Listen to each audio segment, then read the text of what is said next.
함께 나눌 말씀은 에베소서 4장 26절부터 27절 말씀입니다.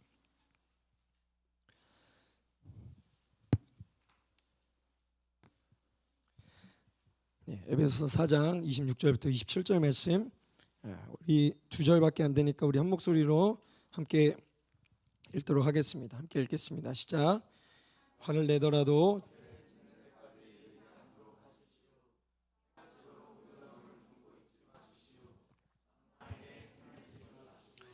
아멘. 오늘 이 시간에 하나님의 은혜가 저와 여러분들 가운데 있기를 간절히 소망합니다. 아멘. 네. 여기 계신 분들은 초등학교, 중학교, 고등학교 12년 그 의무 교육을 다 마치신 지식인들, 엘리트 맞으시죠? 예, 이럴 줄 알았습니다. 예, 여러분 엘리트 맞으세요. 예, 여러분 지식인들이시고 엘리트 맞으세요. 그래서 여러분들께 한 가지 좀 질문을 드리고 싶어요. 답은 속으로 생각하셔도 됩니다. 여러분 설탕이 탈까요, 안 탈까요? 말하지 마세요. 속으로 생각하세요. 탈까요, 안 탈까요? 예.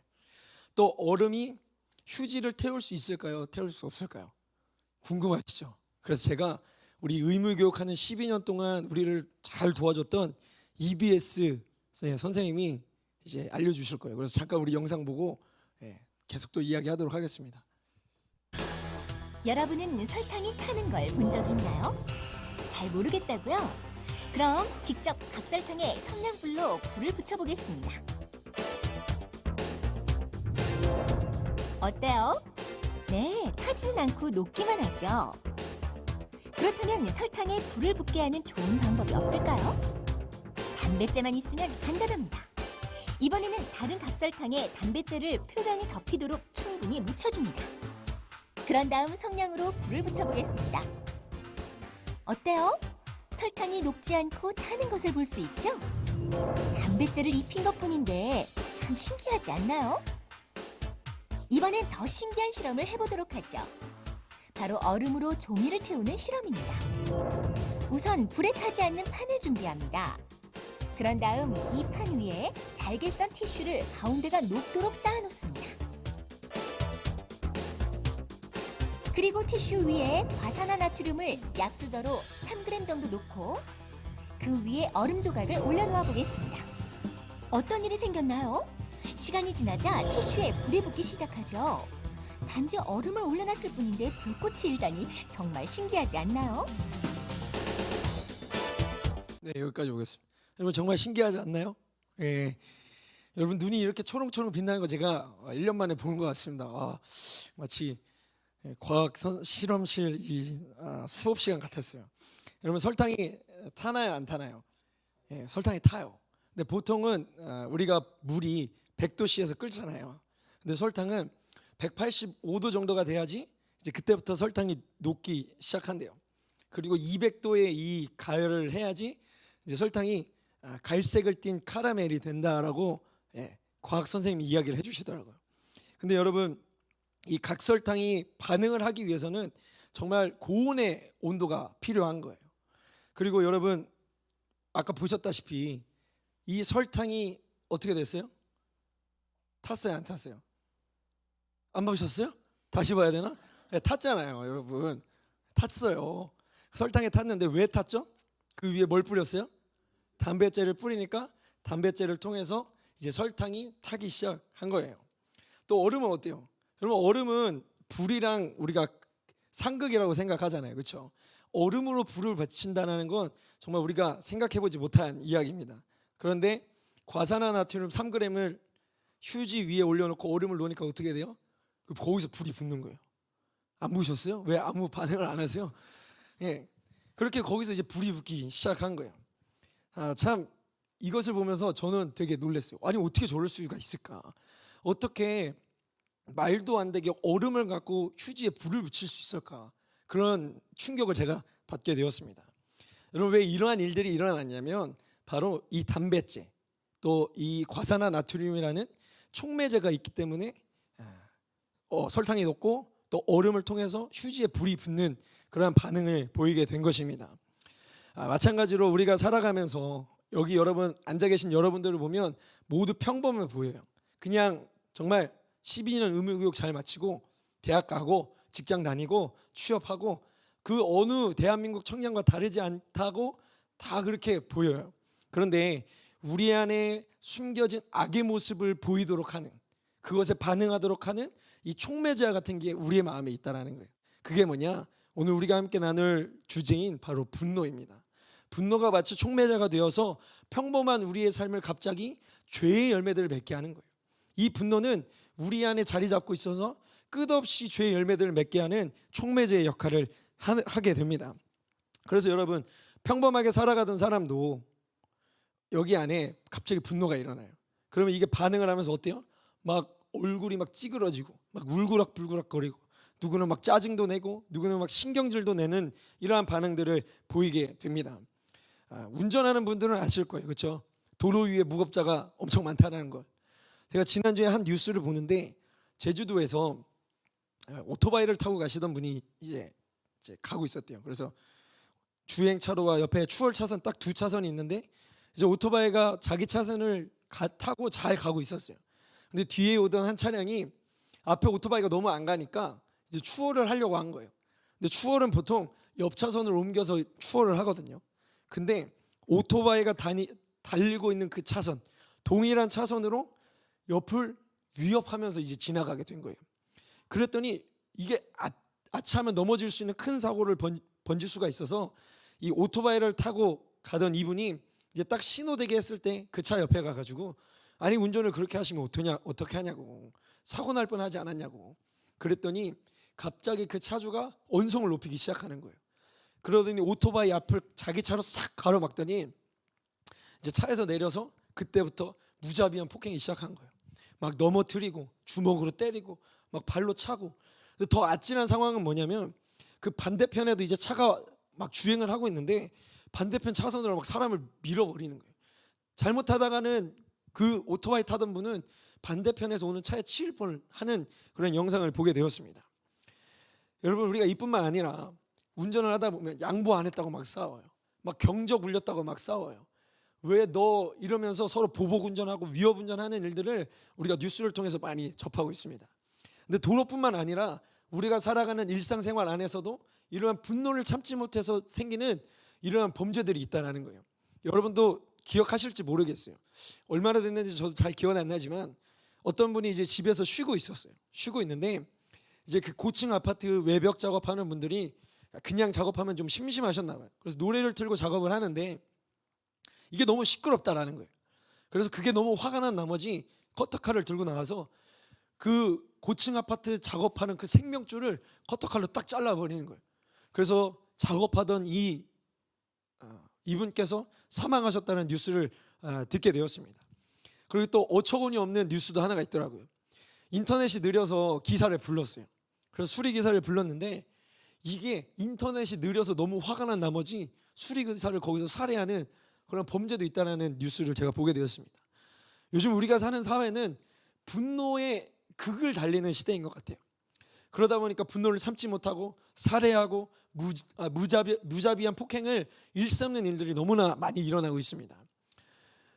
경찰청 통계를 찾아보니까 폭행이나 뭐 상해나 이런 폭력 범죄가 약 37만 건 정도가 들어온대요. 근데 그 중에 41% 정도가 욱해서 이제 때리는 거예요. 욱해서 범죄를 저지르는 거예요. 또 살인이나 아니면 살인 미수 같은 이러한 중범죄, 이런 범죄들도 40% 정도가 욱해서 누군가를 찔러 죽이고 누군가를 가해서 죽이는 그 범죄가 그 정도 된다는 통계를 제가 보게 되었습니다. 그러다 보니까 여러분, 이게 이제는 한두 사람의 문제가 아니라 사회적인 문제가 되어버렸어요. 그래서 이거를 우리가 뭐라고 병명하죠? 분노 조절 장애라고 우리가 이야기를 해요. 그래서 이 분노 조절 장애 때문에 지금 치료를 받고 병원을 다니는 사람이 약 1만 명 정도가 된다는 그런 통계도 있더라고요. 여러분, 이렇게 분노라는 이 감정은 우리 안에 있는 숨겨진 이 악한 모습들, 죄의 모습들을 이렇게 나오게 하는, 숨은 우리의 죄된 본성을 다시 반응하게 하는 촉매자가 된다는 것입니다. 그러다 보니까 이 분노가 있으면 우리 안에 갑자기 얼굴색이 바뀌어요. 짜증을 내고 신경질을 내고 또 다투고 불화가 일어나고. 여러분, 이게 방치시켜 놓으면 어떻게 되느냐? 누군가를 때려요. 누군가를 칼로 찔러서 살해하는 그 뉴스에 나오는 주인공이 될 수 있다는 거예요. 이 분노라는 촉매제는 오늘날을 살아가는 현대인뿐만 아니라 오래전부터 인간의 안에 기생하고 있는 이 감정이라는 거예요. 그래서 우리가 성경을 보다 보면 이 분노 때문에 죄를 짓는 인물들을 우리가 발견하게 됩니다. 여러분, 인류에서 가장 처음 이 분노라는 촉매제에 반응해서 죄를 범한 사람이 있어요. 누구냐? 창세기 4장을 보면 그 인물이 나오는데 바로 가인입니다. 우리 창세기 4장 5절에서 7절 말씀 우리 함께 한번 읽어보도록 할까요? 함께 읽겠습니다. 시작. 가인과 그가 바친 제물은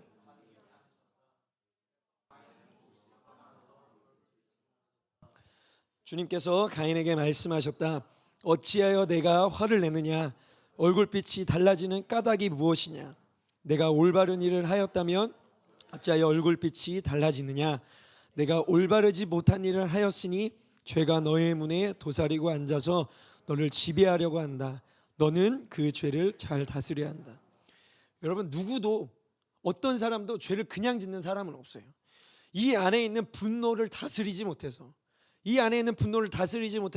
살인을 저지르는 거예요.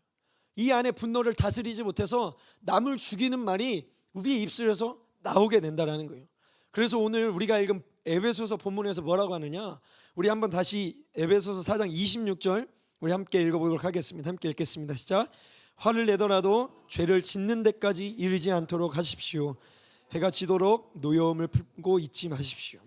성경에서 분노를 뭐라고 이야기해요? 분노는 있어서는 안 되는 거야 라고 이야기하잖아요. 뭐라고 이야기하느냐? 분노는 낼 수 있다. 너 화를 낼 수 있다라고 성경도 이야기해요. 그러니까 성경은 우리가 안에 있는 이 분노가 감정이 자연스러운 감정이라고 생각해요. 그러나 단 이 분노가 해가 지도록, 이 분노가 나를 잡아먹고 다스릴 정도로 방치시키면 안 된다라고 이야기해요. 왜냐? 이 분노를 우리가 방치시켜 놓으면 결국 우리의 안에 있는 죄가 되기 때문에 그렇습니다. 그렇다면 여러분, 이 죄를 반응시키는 우리 안에 숨겨진 이 본성인 죄의 본성을 나오도록 하는 이 분노의 촉매제는 왜 생길까요? 왜 우리 안에 이 분노의 감정들이 왜 생기게 될까요? 심리학자들의 정의에 의하면 내가 불공평하다고 내가 느꼈을 때 내 속에서 생기는 감정이 바로 분노라는 거예요. 여러분, 이게 주관적이에요, 객관적이에요? 주관적인 거예요.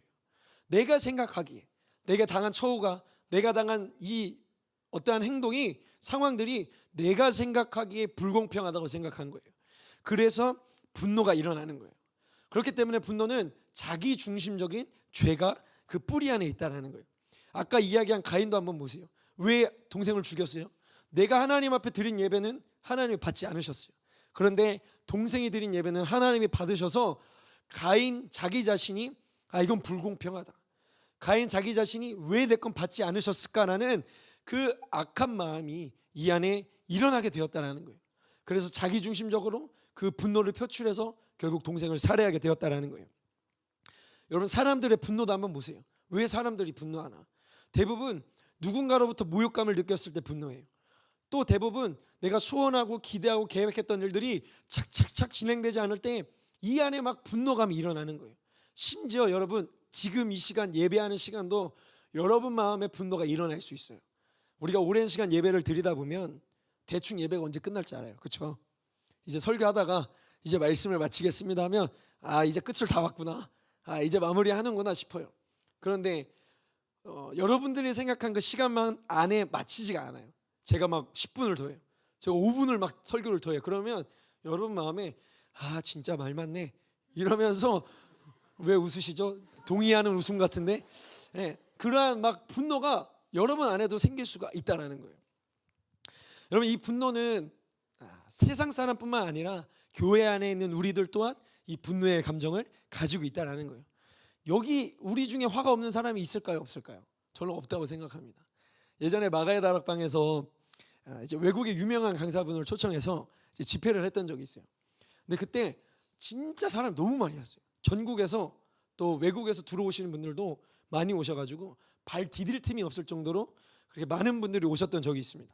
그런데 그걸 예상하고 뭐 주차, 안내, 뭐 찬양팀 이러한 여러 가지 섬겨야 되는 이 영역들을 만반의 준비를 했어요. 근데 준비를 했지만 너무 예상했던 것보다 많은 분들이 오셔가지고 이게 너무 감당이 안 되는 거예요. 그런데 저희 공동체 내에 정말 성품이 좋고 인격이 좋은 한 분이 계세요. 근데 그분이 이제 신발장 앞에서 안내를 맡으셨어요. 그래서 이 신발을 좀 신발장에 넣어주시고 잃어버릴 수 있으니까 갖고 들어가 달라고 그렇게 앞에서 안내를 하고 계셨어요. 그런데 사람들이 진짜 물밀듯이 들어오니까 아무리 얘기해도 사람들이 말을 들을까요, 안 들을까요? 말을 안 들어요.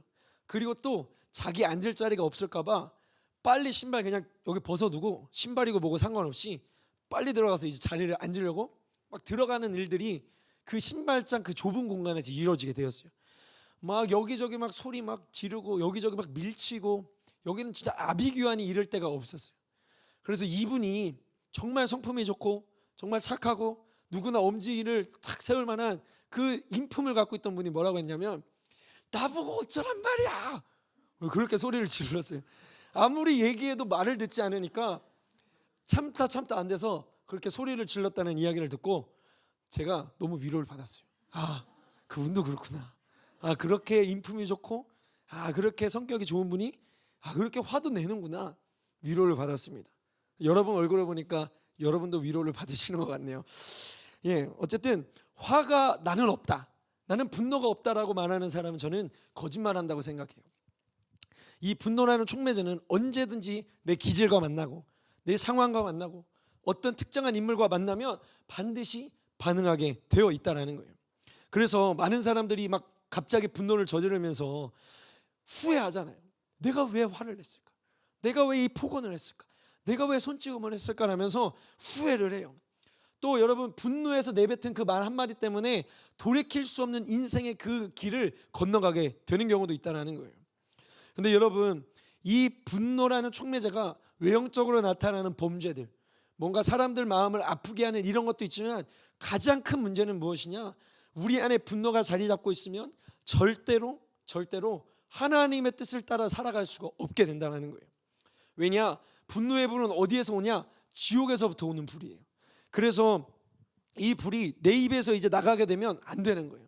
내 손과 발로 이것이 행하여지면 안 된다는 거예요.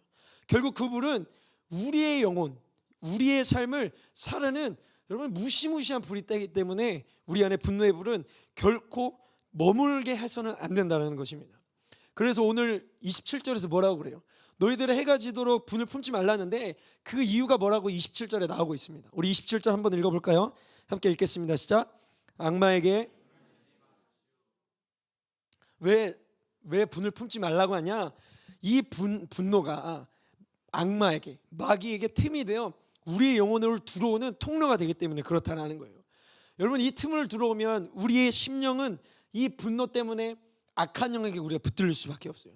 단순히 분노가 내가 그냥 화가 나서 그랬어, 내 감정 때문에 그랬어, 그렇게 우리가 치부할 영역이 아니라 이 틈을 타고 우리가 붙들고 있고 방치해 놓은 이 분노를 통해서 어둠의 권세가 우리의 삶을 붙들고 흔들고 우리의 삶을 끌고 간다라는 거예요. 그래서 분노가 우리 안에 오래 머물면 머물수록 우리 안에 어둠의 영의 역사도 강해지게 나타나는 거예요. 평소에는 그냥 넘길 만한 일이었어요. 근데 분노를 방치해 놓으면 이걸 참지 못하는 거예요. 그냥 평소에는 이해해주고 용서해주고 해줄 수 있었어요. 그런데 분노를 방치시켜 놓으면 용서가 안 되는 거예요. 내가 복수를 해야 돼요. 반드시 내가 어떻게든 저거를 망가뜨려야 돼요. 이 마음을 누가 주는 거냐? 어둠의 권세들이 우리의 마음을 붙들고 우리의 삶을 쥐고 흔든다는 거예요. 여러분은 무엇 때문에 분노하고 계세요? 여러분은 왜 분노를 하고 계십니까? 여러분 뜻대로 안 돼서 분노하고 계세요? 아니면 누군가 여러분의 자존심을 건드려서, 누군가 여러분에게 모욕감을 줘서 이 분노의 촉매제가 막 반응을 일으키고 계시나요? 누군가에게 인정받지 못해서, 또 내가 세워놓은 기준에 다른 사람이 맞춰주지 않아 막 분노하고 계십니까? 그리고 또 그 분노의 화살이, 분노의 방향이 우리 집에 있는 부모님께, 집에 있는 형제들, 자매들, 또 여러분 직장에 있는 동료들, 친구들, 심지어 교회 안에 있는 지체들을 향해서도 여러분이 분노의 마음을 품고 계십니까? 우리가 이 마음을 그대로 방치시켜두면 이 분노의 틈을 타고 어둠의 권세가 들어와 여러분의 삶을 빼앗아갈 거예요. 여러분들의 관계를 빼앗아갈 거예요. 그리고 이 안에 분노의 버튼을 만들어 놓을 거예요. 그래서 평상시엔 괜찮아요. 아무렇지 않아요.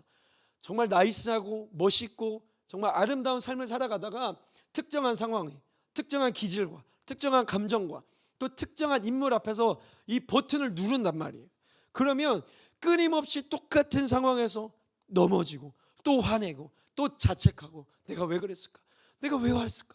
그리고 또 그렇게 했지만 또 넘어지고 또 화내고 또 넘어지고 또 자책하고 넘어지고 자책하는 이 죄의 메비우스의 띠에 우리가 들어갈 수밖에 없다라는 거예요. 그럼 결국 우리는 어떻게 되느냐? 우리의 영혼은 사단에게 노략질 당하며 저 죄의 종로로 타며 끝까지 우리는 가게 된다는 거예요. 사랑하는 여러분, 우리 안에 분노의 촉매자가 반응해서 짜증낼 수 있어요. 신경질로 낼 수 있어요. 그런데 그것을 방치해두면 우리 안에 다툼과 불화와 미움이 더 크게 자리를 잡을 거예요. 그런데 그것에서도 위기의식을 느끼지 못하고 이것을 방치해두면 결국 누군가를 때리는 폭행으로 나타나요. 폭언으로 나타나요. 누군가에게 씻을 수 없는 상처를 주고, 여러분 우리가 뉴스에서 보는 살인하는, 살해하는 사람까지 될 수 있다는 것을 우리는 간과해서는 안 된다는 거예요. 아니 목사님, 그 정도는 안 할 수 있어요. 우리는 그렇게 안 해요.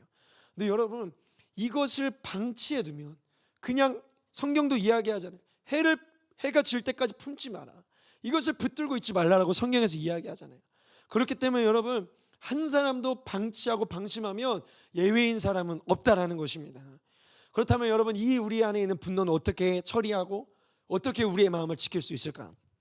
아까 성경에서도 이야기했지만 분노는 우리 안에 나타나는 자연스러운 감정의 반응이에요. 분노가 나타나는 거예요. 그런데 이 분노를 우리가 앞에서 사용해야 되는 설명서가 있다는 거예요. 여러분 따라해 주시면 감사하겠습니다. 성령님을 생각하라. 다시 한번 따라해 주실까요? 성령님을 생각하라. 우리 요한복음 14장 26절 말씀 한번 읽어보겠습니다. 우리 함께 읽어볼까요? 시작. 그러나 보혜사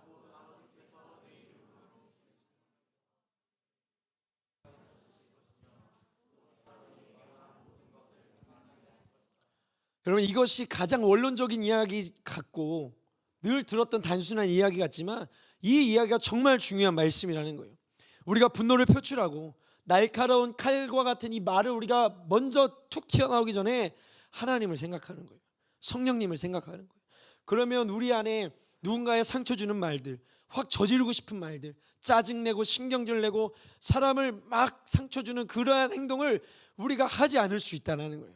여호와를 생각하고 하나님을 생각하고 우리가 그렇게 할 때에 우리의 말과 우리의 행실이 성령님이 인도하시는, 성령님이 생각나게 하시는, 성령님이 말하게 하시는 말을 우리가 할 수 있게 된다는 것입니다.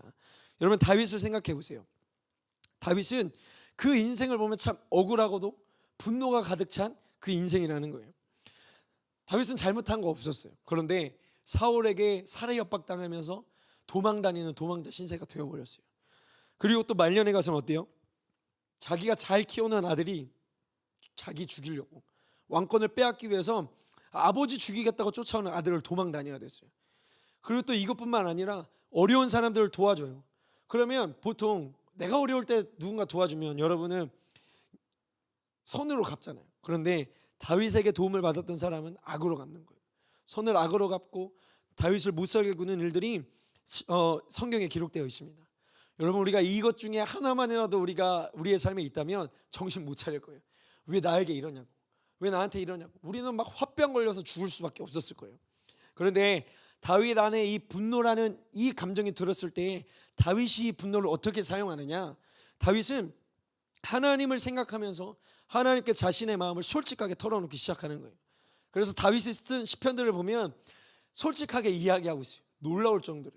하나님, 이 원수 같은 사람 좀 어떻게 좀 해달라고, 그 자식들 다 제대로 태어나지 못하게 해달라고, 그 막 가게에 저주해달라고, 망하게 해달라고, 또 그냥 곱게 잠자다 죽는 게 아니라 좀 고통당하다 죽게 해달라고, 이런 이야기들을 자신 안에 있는 이 분노의 마음을 하나님을 생각하며 하나님께 털어놓는 이 이야기들이 이 성경에 기록되어 있다는 것입니다.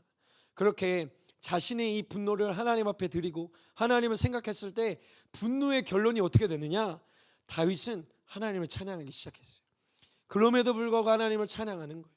고통 중에 나를 몰아누우셔도 하나님을 찬양하는 거예요. 하나님만이 나의 피난처라고 이야기하는 거예요. 하나님이 나만이 소망이라고 이야기하는 거예요.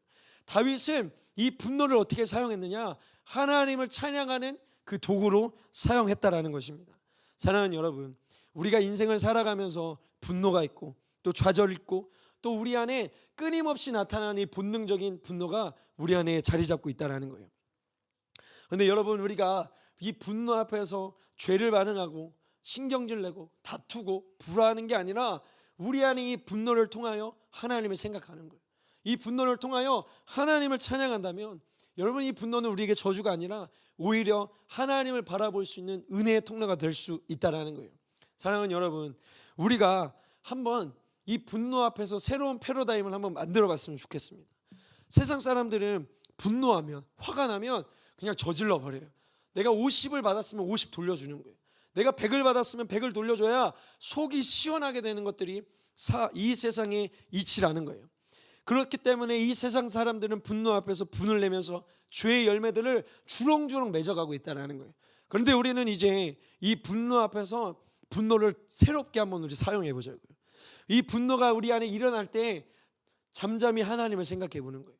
분노가 우리 안에 막 끌어오를 때 한번 하나님을 기억해 보는 거예요. 그리고 성령님을 찾고, 성령님, 제 안에 분노가 일어나요. 성령님, 제 안에 화가 막 일어나요.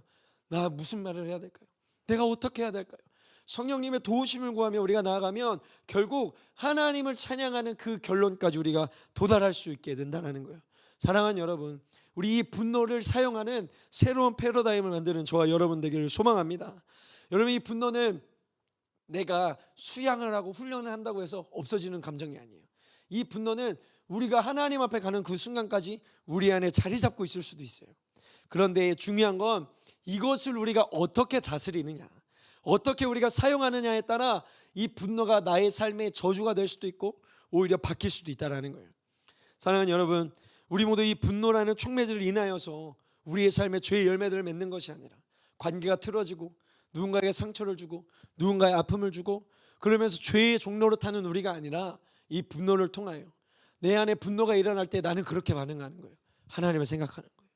하나님, 내가 이 분노가 있어요. 난 여전히 이런 분노를 갖고 있는 죄인이에요. 나 좀 어떻게 좀 해달라고, 나를 좀 불쌍히 여겨달라고, 그렇게 하나님을 생각하며 결국 하나님을 찬양하는 저와 여러분들에게 소망합니다. 그래서 우리가 사람들과 만나서 모두 화낼 만한 상황에서도 하나님의 말씀을 전할 수 있는 자, 하나님을 생각하고 또한 선한 행동을 할 수 있는 우리 ICC 청년 여러분 되시기를 주님의 이름으로 축원합니다. 이제 말씀을 마치겠습니다. 제가 설교를 준비하다가 이런 이야기를 하시는 한 설교를 제가 듣게 되었어요. 이제 사회복지과에서 근무하는 한 분이 늘 출근할 때마다 이제 육교를 지나가셨어요. 육교를 가는데 늘 춥고 눈이 오고 땅이 막 얼어 있는 날에 이제 올라가셔서 눈을 치우고 얼음을 이제 다 산산조각 내고 치우는 할아버지 한 분을 만나게 되셨대요.